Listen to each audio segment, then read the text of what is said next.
Hello everyone and welcome into another installment of the APB recap. It's a little bit late because I ended up sleeping my way through the entire day because I actually had some family events to attend to, so sorry about that, but hey, here's the recap. This recap is going to be a little bit shorter than the previous one because there's really not much that happened this week. Well, aside from the war, but I'm not the kind of guy that discusses war. So if you want to know more info on that, I'm not the guy for you. It's not that I don't care about it, it's that I'm not qualified to talk about it. And I don't think I will ever be qualified to talk about it. But hey, this hasn't stopped people from talking about them anyway. So please, beware of those kinds. At least I know when I am out of my league. Regardless, APB Show's stream channel, link down below. Go subscribe. I stream every day at 7 p.m. Eastern Time Saturday.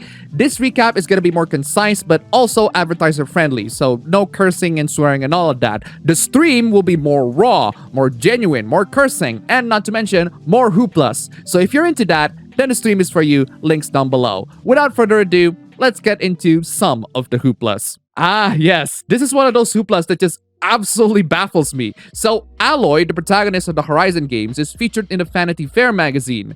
For some reason, I don't understand why. I guess this is just one of those moves by Sony to promote the fact that the video game industry is now a place that's more welcoming and more accepting to women. Here's the thing, Sony. All of those people who say that, they don't say that out of genuine concern for women in games. They say that so that they can get clicks and further their own political agendas. Women in games have existed for decades, and they will continue to exist for more decades to come. Granted, they're not the majority in the gaming space, and they're still not the majority. Anyone who says otherwise are incredibly disingenuous. But that's pretty much to be expected, considering that this is the sort of hobby that mostly attract men. The best-selling games, the most popular games, the games that are not mobile trash, all of them are games that typically men would enjoy. Just because we have a female protagonist in a game like Horizon doesn't dismiss the fact that Horizon is still an open-world action-adventure game where you hunt robot animals and dinosaurs and monsters, something that men would typically find very exciting. There's nothing wrong with women enjoying hobbies that men typically enjoy, in the same way that there's nothing wrong with men enjoying hobbies that typically women enjoy. We are living in a progressive world after all. Hobbies these days shouldn't be a gendered thing. But the reality is, just because it shouldn't be a gendered thing, for certain hobbies like gaming or K-pop, the demographic is absolutely leaning on one side.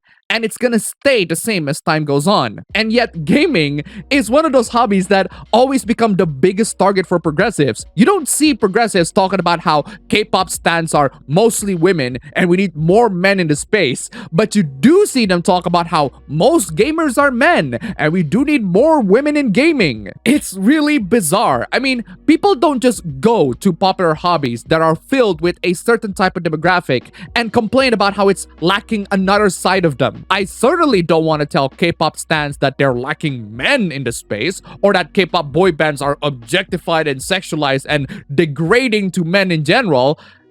That's what they enjoy. And I personally don't, so I don't bother them for that. And yet these people bother us for our hobbies. Whatever, you can bother us all you like, but I'm just saying, be careful what you wish for. Having more women in the gaming space means that they too will adopt a lot of the gamer behaviors. Like last week with Tanukana. She's not the only one that's being like that. Lots of women who play games can be like her too. Also, having more women inside video games as living and breathing characters will mean that we as players also have the opportunity to kill them and tear them to pieces like every other NPCs in the world. Seriously, try playing Far Cry 6. Actually, don't play Far Cry 6. It's a pretty mid game. But when you do, you'll notice that a good portion of the enemies are women. And you get to do all sorts of brutal things to them. Baby steps, Ubisoft. Baby steps. Anyway, what's with Aloy getting into the Vanity Fair cover? Apparently, it's to celebrate getting her emancipation from any stereotype representative. Any stereotype representative? Are you for real? The experts apparently said that women in video games have struggled to get out of the dimension of sexualization, who forged them as aesthetically perfect and responsive to a certain masculine imagery. In other words, they're designed for the male gaze. They have pronounced breast, full lips, and narrow waist. And Aloy managed to redeem an industry that is finally free from labels. Okay, first off, the people who are giving these labels are not the ones who are from the gaming industry. These people do not care about gaming, and it's best for them to not care about gaming. When they do, they're gonna find ways to turn gaming into something that they're not. And when they did, they're gonna go to other hobbies to turn them into something that they're not. And second, Aloy isn't even the first video game female character to do that. The vibe that I got from this Vanity Fair magazine cover is the same vibe that I got when Lightning got used as a model for Louis Vuitton. I am not even lying. That is a thing that happened. And that's a picture that I took when I was having a trip to Petronas Twin Towers in Malaysia. Granted, Final Fantasy XIII isn't the most amazing game plot-wise, but it just shows to you that female characters that are modest and dress well and have some form of character exist decades ago and has existed for a while. My favorite female protagonist in any game ever is Estelle from Trails in the Sky. She's cheerful, upbeat, loving, and caring. She's a bright ray of sunshine to everyone who stumbles upon her. She's a truly incorruptible goodness who will still able to have some hope even at the most desperate times. And she's among the many in the Trail saga of strong and compelling female characters. Clearly, most people outside of the niche gaming communities don't know about her because they only care about whatever's popular right now, and Horizon just so happened to be popular, so we'll just pick that. Fine, let's pick a character that is slightly more popular, from Sony's own, mind you. I recently played Uncharted: The Lost Legacy. I think that game is genuinely underrated. I really enjoyed it, even though it's really short. Chloe Fraser is, without a doubt, a much better reboot Lara Croft than the reboot Lara Croft. She's playful, she's charming, she's fun, she can be devious at times, but she also knows when to absolutely zip it. This is the kind of character that I want in video games. The kind of character that's entertaining and fun to hang out with and is able to enjoy herself, not some broody, edgy rich girl who is way over her head all the freaking time and actually brings death and destruction upon the people that she met. As a character, Aloy is slightly better than the reboot Lara Croft, but she's still not super amazing either. Like reboot Lara Croft, she's an exposition dumper 90% of the time without any sorts of character. There are only brief moments in the game where she's actually being snarky and witty, and I actually like her when she's like that, but not so much when she's dumping all sorts of expositions at you in the blandest manner possible. It's kind of telling that the standard for female video game characters, according to the mainstream media, is a bland and boring exposition dumper. The only reason why she's chosen over other characters is because she's not super sexy and doesn't look like a supermodel for the male gaze, which kind of defeats the purpose when she's featured in a magazine. And last time I checked, there are lots of supermodels that are featured in magazines. And even then, Aloy may not be 10 out of 10 hot, but I've seen people who are willing to pleasure themselves over her, even women. Do not underestimate the human's ability to become incredibly aroused. People tend to get aroused to anything these days, and I wouldn't be surprised if she is a basis of someone's material. At least she's a better basis than those two Last of Us 2 broads. Aloy is neither mother nor wife, nor supporting partner, nor assistant. Okay?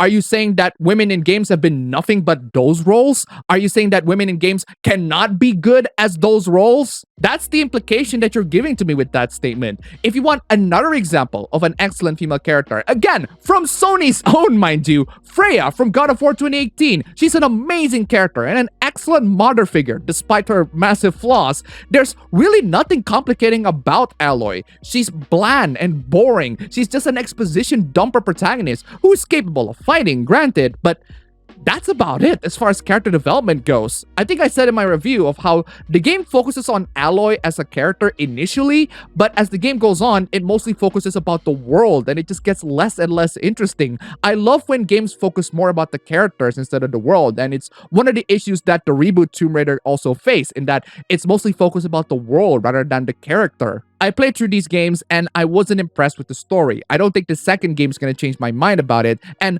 putting her in Vanity Fair certainly won't change my mind about it. I don't understand people's obsession with making games a hobby that's accessible to everyone, and including the non-gamers. We're already a billion-dollar industry making more money than the movie industry, especially during the pandemic. How about focusing on pleasing the customers that are already there and are already giving you lots of money, rather than making the market only a couple of % wider? Moving on from that, Elden Ring has just been released and everyone and their dog has been playing this game. I myself have been playing this game as well. I'm about 20 hours in and I've beaten a couple of bosses. It's pretty satisfying to beat a lot of these bosses because, like every other Souls games, their bosses can be incredibly tough. One of the major bosses that I've beaten in the game, I've beaten him while I myself was dying.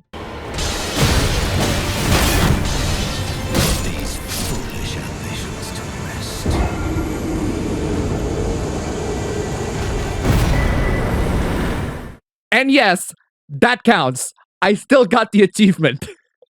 One of the big issues that people have with Elden Ring is the PC version, in that the PC version is not very well optimized. Lots of people have issues with stuttering, both the micro and the macro variety. People's frame rate drops into absolute ridiculous proportions. The game is capped on 60 FPS and you absolutely need the game to run in that frame rate in order to get the best experience. Anything lower than 60 for this game is just unplayable, unacceptable. It actually will hamper your gameplay experience. Well, unfortunately, From Software and bad PC ports are to be expected these days. It's gonna depend on the community once again to fix a lot of the mistakes that they've done. That being said, the game actually runs fine for me. I mean, granted, I have to tone down a lot of the settings, but I do that to every game regardless. In case you don't know, my laptop is an MSI GP6610UE. It has an Intel i7-1087H, 8-core 16 threads, and an RTX 3060 mobile with 32 gigs of RAM. I run the game through an SSD and it's running Windows 10 because Windows 11 can go screw itself. The game runs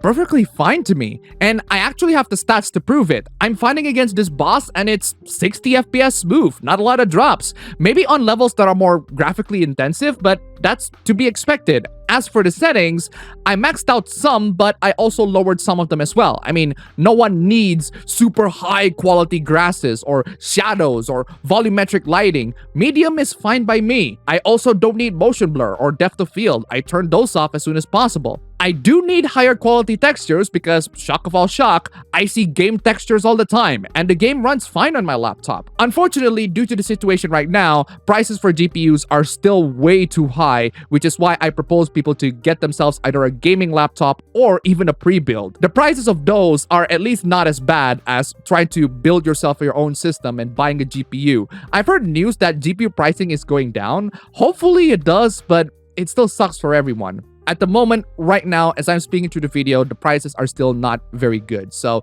maybe in the next couple of months, it should be going down, and I really hope that it does. But to me personally, my biggest technical issue with the game is the lack of any native ultra-wide option. No, seriously, this game does not have any ultra-wide option. I have an ultra-wide monitor, and the only way for you to get ultra-wide on this game is if I use flawless widescreen, and even then, you need to disable Valve's easy anti-cheat, which means that you cannot go online playing this game. But I want to go online playing this game. Otherwise, I cannot read all of the hilarious messages that other players left, which are sometimes helpful and sometimes just trolling. Speaking of cheating, like every other Souls games, this has invited a lot of discussion on difficulty. Surprisingly, the discussion of game difficulty is not coming from the journos. The scrub journos are somehow not as loud as they were in the other super hard games. I guess they learned their lesson in not to expose themselves as scrubs. Funnily enough, it's these game websites that are giving me tips and tricks to where to find certain items and all of that. And I've been using their tips, so